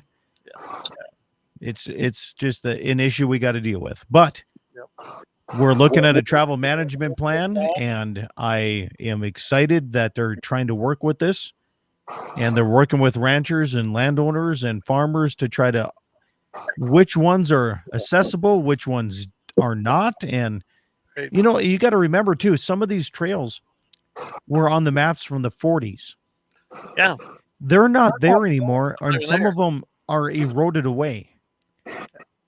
So you have to be careful on that too. And if you travel on a Forest Service trail, public land, or whatever you want to call it, and you get stuck,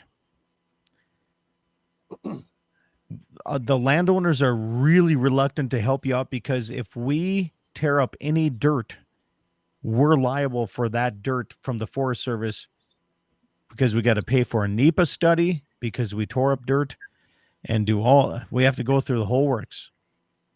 So you're on your own. And you've got it way worse out where you're at than say what I have, which are allotted pieces of. Yeah, but we have a lot more erodible land out here. We have a lot more erodible land, absolutely. And I've seen that Jamie put up there. He says the state has a definition of established trail. That's what I go by. He said, I'll give you a call tomorrow, Scott. So there you go. That's fine. Good discussion. But an established trail it depends on who says it is an established trail. Right. Because some of these maps are from the 40s, and none of them are accurate anymore. No. They've either been closed, they've eroded away, they've been blocked, they've been taken out. I mean, yeah, it's been a long time since the 40s. And you're right. I've seen some of those maps. I've had these discussions too. And an established trail, I hate that every time. And when I go up to the North Dakota legislature when we're working on other bills, I always ask them, can you define that for me? And none of them can define it definitively. So, yeah, it causes issues. But there's also established trails through the middle of Mandan, Bismarck, Mobridge. If you go back to established trails back in the old maps, I guess we can just drive right through there too, right? Well, I say we treat their property like ours. If there's no sign in their yard, should just go ahead and just. Well, I got this. Yeah, now you're getting me going. You want to get me going? Here we go, Clay. So I was told that because it's different in towns because they have an ordinance. Yeah. And I said, well, that's easy enough. Let's go to our county commissioners and make an ordinance. You can't cross any. Oh, no, you can't do that. Oh. Well, yeah, we can. We can go to our county and do it. But did my county commissioner stand up to it? No, they didn't. Because they think the law starts at the state level. And that's a problem everywhere, Scott. And that's how we but while they're making laws at the county level. I know. Yeah, if it starts at the state, why have a county commission? Right? Don't need them. Just use whatever the state says. And that's where we're at. That's the problem. And then we could go down this all night, that rabbit hole about succession and where does it start, where does it end, and who enforces. Yeah. We don't all have like Jamie texted me, he says, there's a century code on this. That's the state century code. The law starts at the township and county level. Yeah, I got it sent. It's different. Yeah. Starts at, like I said, township and county, and then it moves up from exactly there. Absolutely, that's the idea of it. Checks and balances is what's supposed to create. And once you allow the state or anybody higher than you to start making those laws, then you're bowing down to what they're going to do. Absolutely. And I don't agree with most of our state legislators at this point in my life. I don't even agree with my county legislators. I only got 3 in Sioux County, and trust me, they're no. I only got 3, but I'll go to fight with them every day of my life. I'll go talk to them. I got to get ours to show up to a meeting first. Don't even get me started on that. on Sioux County. But yeah. So Dead Wolf, Resistance 13. So how y'all doing tonight? He said, French and time. That is where we are at. Okay. Doesn't he listen to your show once in a while? Absolutely does. Yeah, I thought so. I thought I saw that on there before. Yeah. So thanks for joining us and tuning in. So, by the way, I got one more thing. I'm going to grind my gears here, Clay, because I can't say this on my show. Okay? I can't say it on my show. Go for it. So we've had, within 8 days, about 16 black bear sightings. Up in your area? Within 100 miles of my ranch. Wow.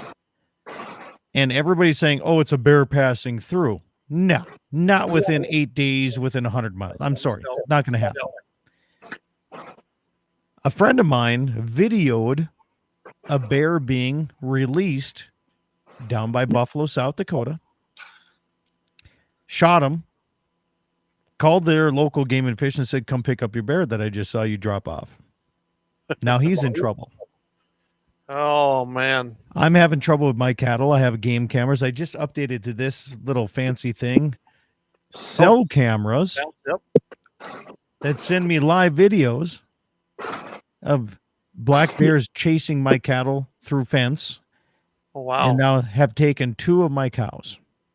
And they say, oh, black bears don't do that. They don't go after meat. I have it on video.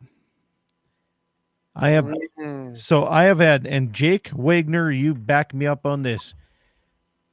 Montana, in the Yellowstone country out there, they're taking the problem bears and they're bringing them out over to the eastern side of Montana, western side of North Dakota, because there's people paying for this stuff. Yep. All right, What? they're paying for it. Now, I heard of a problem grizzly bear that was taking so many ranchers' calves in the western side of Montana has now been released in south of Ekalaka. I've heard of all these black bears that are being trouble bears being released in eastern Montana, western North Dakota, and South Dakota.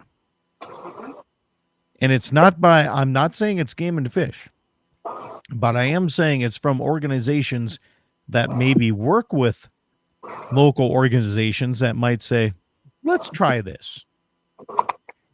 When I watched him do it, it was the Game and Fish that did it. Wow. And that was in the Montana side, right? Yes. So we got to be specific because I have not seen any of this happen, but I have seen videos, but they were unmarked vehicles doing this. And this is what's happening, Clay, and it's coming your way, man. And well, I'm short 2 cows, and they say, "Oh, they're not going to do that." Scott, this is the same crap they said about mountain lions when they started showing up around here and down. And wolves. And wolves. And, oh, they don't do that. And then all the videos started popping up showing them doing these things. And I bet you money them bears are chipped, too. Oh, I'm sure. Here's the thing. You know, I see this guy. He says, call the local sheriff. Here's the thing about our local sheriff. He says, well, that's a hunting issue. I'm going to call the Game and Fish. They're not going to deal in it. Well, you only can get. They're getting money from it. If you got like Lee up there in Corey Lee in Stark County, I bet you he would back you up. But you're not in Stark County because he's one of the good ones. But most of our sheriffs are pussies. I don't care if they get pissed at me or not, because they are. They just do what they're told. They take money from the feds in the state and wherever they can get it, and they don't care. They just enforce what's wrong to begin with. And that is the problem. Our sheriffs are supposed to be that last line of defense between you and government. And I don't care what entity it is. And they're not. They Here's are the the ones entity. who take care of this. The entity is you're messing with my cattle. I'm tired of it, and I'm losing money because of it. And nobody cares if a rancher or a farmer loses money anymore. Don't seem like it anymore, no. I mean, we've even had mountain lions here. Not that that's an issue. At least we can hunt them. But yeah, you're on the other side of 80. You're on the point where it's free for all. Yeah, I mean, I am. They run that Cedar River bottom ground up here.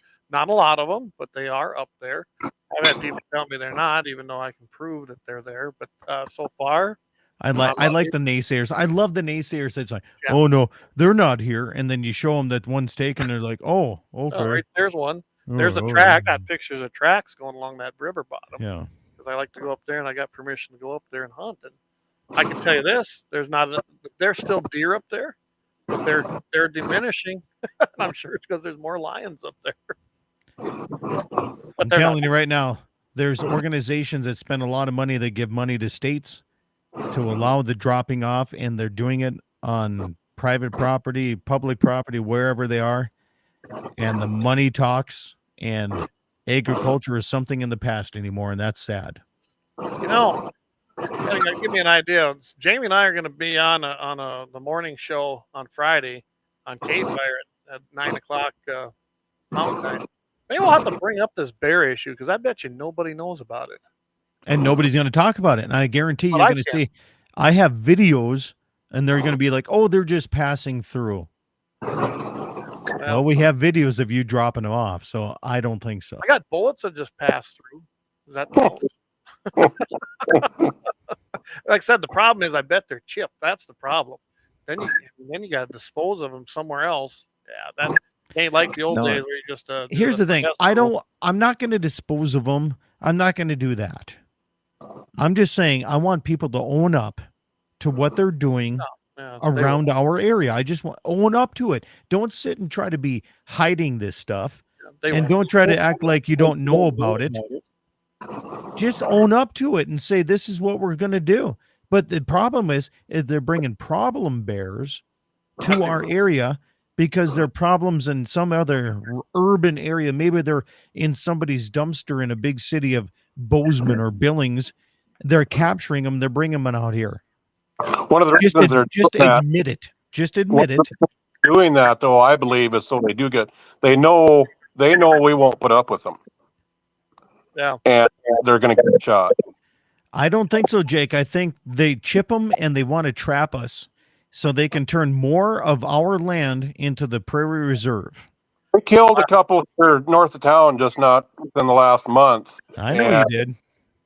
And I mean, they didn't get in trouble for it. I mean, they were in their yards. They were, fighting the dogs, eating chickens, whatever, and they shot them. I know, but Montana's way different than North Dakota, and you're not Scott Bachmeier where they want to try to kill you. Jake, you got to answer the question there, Clay. We got a question come in. It says, "Hey, Jake, do you charge people more that bring in their deer meat in full deer hair? I'd probably charge another $50 for that shit." So would you like them skinned or not? You want them skinned or do you even take them? I like them whole with the hide on, as quickly as you can get them to me. There are people that bring them in garbage bags, whatever, like Scott. And I look at it, and I've gotten some horrific shit in throughout the years, and I'm, just some of it I refuse. I won't take it. Some of it, if you want me to do it, I'm going to charge you so much you're never going to come back. Years and years ago when I was working, and we didn't process deer, but if you brought it in boned out, we'd make sausage, whatever. And this guy asked my boss if, he'd make a summer sausage for him. And he goes, "Yeah, we you got it all boned out." "Oh, yep, it's all ready for the grinder. Ready to go." So I was making sausage that night. We did it after hours. I was making sausage that night. Boss told me to turn it all into summer sausage. I opened the garbage bags up, and there's hair, there's bloodshot, there's branches, there's grass, all kinds of shit in there. And so I go over to the boss was at the bar, and I go over to the bar and I say, "This stuff it's nasty. I mean, it's just told him everything that was in there." And he goes, "You know what?" He goes, "Save it till the end and run it through the grinder." No. Wow. And I, okay. And I do the same thing myself. What you bring me is what you get back. I mean, you get your own meat back.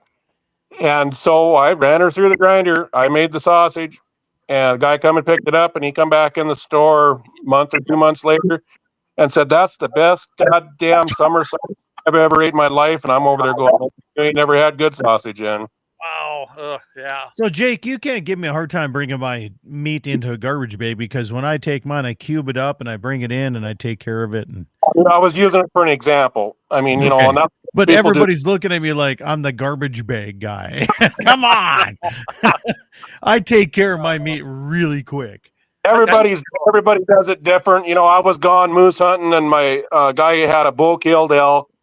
He got a hold of my daughter, and it was all skinned and in coolers, and he dropped it off. She put it in the walk-in cooler. I come back from moose hunting, and I go to whack this elk up. It takes me an hour, depending on what they want, to cut an elk out. I open the coolers up, and the only thing I can think of is wherever they shot this elk, they took him apart right there, skinned him the whole 9 yards, and then they tied ropes to the legs, I think, and drug him behind him, and they went through a. And that elk was covered in pine needles and soot, rocks, and it took me all day to do a raghorn bull. And I, chewed my kid's ass out. I said, when people bring stuff in here, you've got to look at it.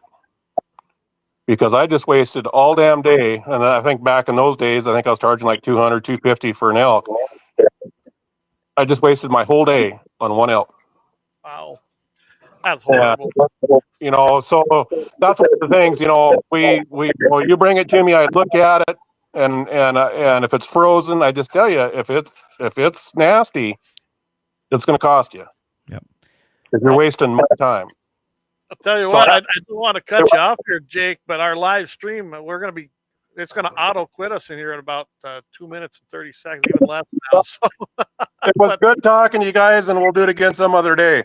All right, thanks, Jake. Appreciate you, buddy. I'd love to have you come on again sometime. Thanks, Jake. You bet. All right. Well, with that, guys, again, don't forget to tune in Friday morning, 9 o'clock a.m. in the morning in the mountain time. on KFYR. We're going to be on there in Dakota mornings. And, of course, we got Scott. He'll be on Saturday morning. Don't want to miss his show, Dakota Prairie Outdoors. And Levi Nelson is going to come on and tell me about his elk hunt in Montana. Awesome. So Levi Nelson, elk hunting, going to be a great show. And, of course, Jamie tomorrow night, 8 o'clock p.m. Central Time on all our platforms of 701 Nation. Hey, everybody. Thanks for tuning in. We had good numbers tonight. And we'll see everybody here next week, Wednesday, at the same